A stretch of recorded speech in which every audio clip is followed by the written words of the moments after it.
ఈ శుద్ధమైన హృదయం కలిగిన వారు పవిత్రమైన కోరికలు కలిగి ఉంటారు. చూడండి, ఒక మనిషి ఒక బుల్లెట్ బండి నడిపేస్తున్నాడు.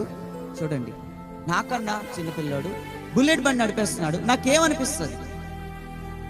మనం ఒకరిని చూసినప్పుడు బుల్లెట్ బండి నడుపుతున్నాడు, నేను నడపాలి, ఆడే నడుపుతున్నాడు, నేను ఎందుకు నడపకూడదు? హల్లెలూయా, దేవునికి స్తోత్రం. ఆ తర్వాత ఒక మంచి డ్రెస్ వేసుకున్నాను, వారు వేసుకున్నారు, నేను ఎందుకు వేసుకోకూడదు? వారు పెద్ద బిల్డింగ్ కట్టారు, నేను ఎందుకు కట్టకూడదు? వారు పెద్ద స్థాయిలో ఉన్నారు, నేను ఎందుకు ఉండకూడదు? ఒక సహజమైన మనుషులుగా మనం ఏం చేస్తాం చెప్పండి?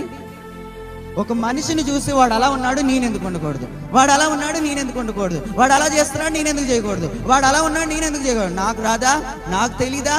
నాకేం లేదా?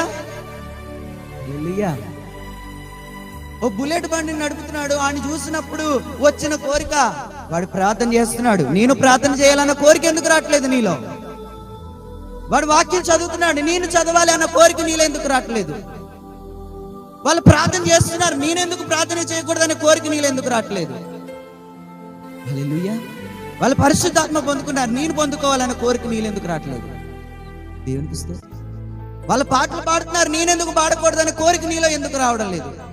హల్లెలూయా, దేవునికి స్తోత్రం. లోకంలో చూసినప్పుడు వాడు అలా ఉన్నప్పుడు నేను ఇలా ఉండకూడదు అని నువ్వు అనుకున్నప్పుడు ఎంత కరెక్టో, ఆత్మీయ స్థితిలో కూడా నువ్వు ఒకరిని చూసినప్పుడు దైవ సేవకుల్లా ఎందుకు ఉండకూడదు? దైవ సేవకుల్లా ఎందుకు పాడకూడదు? దైవ సేవకుడు చెప్పింది ఎందుకు వినకూడదు? దైవ సేవకుడు వెళ్ళే మార్గంలో ఎందుకు వెళ్ళకూడదు అని ఒక కోరిక కూడా నీలో పుట్టాలి కదా. మనం ఒక విషయాన్ని చూసినప్పుడు అలా నేనెందుకు చేయకూడదు అనుకున్నప్పుడు నువ్వు అందులో ఎంత కరెక్ట్ అనుకుంటున్నావో నువ్వు ఆత్మీయ స్థితిలో కూడా అంతే కరెక్ట్గా ఉంది. పరిశుద్ధమైన హృదయం కలిగిన వారు అలాగే ఉంటారు.